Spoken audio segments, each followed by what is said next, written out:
কই মাছ, রুই মাছ, গুড়, তেল, চাল, ডাল, মানে এমন কিছু বাদ নাই যে নিয়ে যেত না।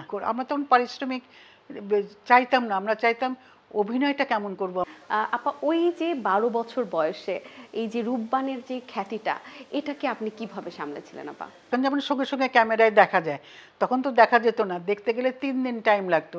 এত জনপ্রিয়তা পেয়েছি যে আমি রাস্তায় বেরোতে পারতাম না। আমরা অনেক সময় শুনি যে চরিত্রের প্রভাব ব্যক্তিগত জীবনে পড়ে, মানে ওই চরিত্রটাকে যখন আমরা ধারণ করি এটা আমাদের ব্যক্তিগত জীবনে প্রভাব পড়ে। আপনার কি এরকম কোনো অভিজ্ঞতা হয়েছে যে কোনো চরিত্র করেছেন এবং তার প্রভাবটা অনুভব করেছেন পরবর্তীতে আপনার জীবনে?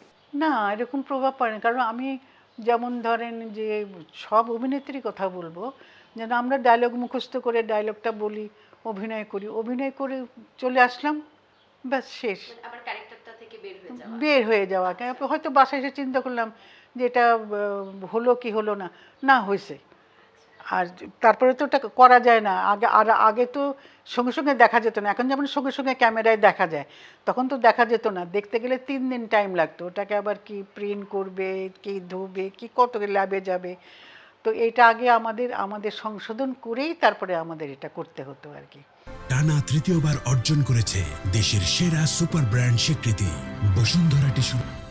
আপা, ওই যে 12 বছর বয়সে এই যে রূপবানের যে খ্যাতিটা, এটাকে আপনি কিভাবে সামলেছিলেন আপা? আমি তো সামলাই না, সামলাই মা, মা সামলেছে। তখন আমি যদি এই বয়সে যদি রূপবানটা হতো, তাহলে তো আমি বলতাম যে আমি এত না না নিলে আমি যাব না, এবং গর্ব করতাম না, কিন্তু আমার যে অভিনয়ের দক্ষতা এবং আমার যে যে পারিশ্রমিক, এটা আমরা তখন পারিশ্রমিক চাইতাম না, আমরা চাইতাম অভিনয়টা কেমন করব, আমরা ক্যারেক্টারটা কোনটা ভালো পাবো আর কি।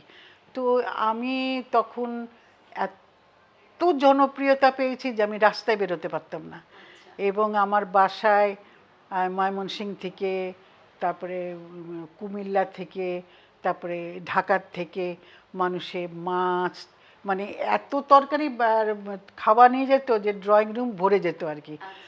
কই মাছ, রুই মাছ, গুড়, তেল, চাল, ডাল, মানে এমন কিছু বাদ নাই যে নিয়ে যেত না। মা করতো কি, অনেকের না করতো যে তোমরা একটা নিয়ে আসবা না, তাহলে কিন্তু আমি তোমাদের মানে দেখতে দিব না রূপবানকে। এবং ওরা চলে যাওয়ার পরে আমরা পাড়ায় বিলাতাম অনেক তরকারি আর কি, অনেক, মানে এত জনপ্রিয়তা যে আমি কোনো জায়গায় পরে যে হাসান ভাই ছিল, হাসান ইমাম সাহেব, তারপরে আনোয়ার ভাই, তারপরে মেজবা, অনেকে নাম জানে না, ভুলে, মানে দেখেই নাই, মেজবা মামা আমি বলতাম, আর কোনো একজন ক্যারেক্টার ছিলেন আক্তার ভাই, আমরা সবাই একটা গ্রুপ ছিলাম নাটক করার জন্যে।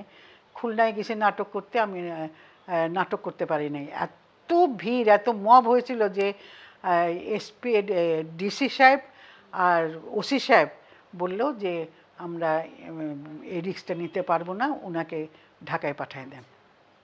আমাকে কুমিল্লায় রাখলো না, আমাকে ঢাকায় পাঠিয়ে দিল আর কি, যে এটা রিস্ক হয়ে যাবে আমাদের।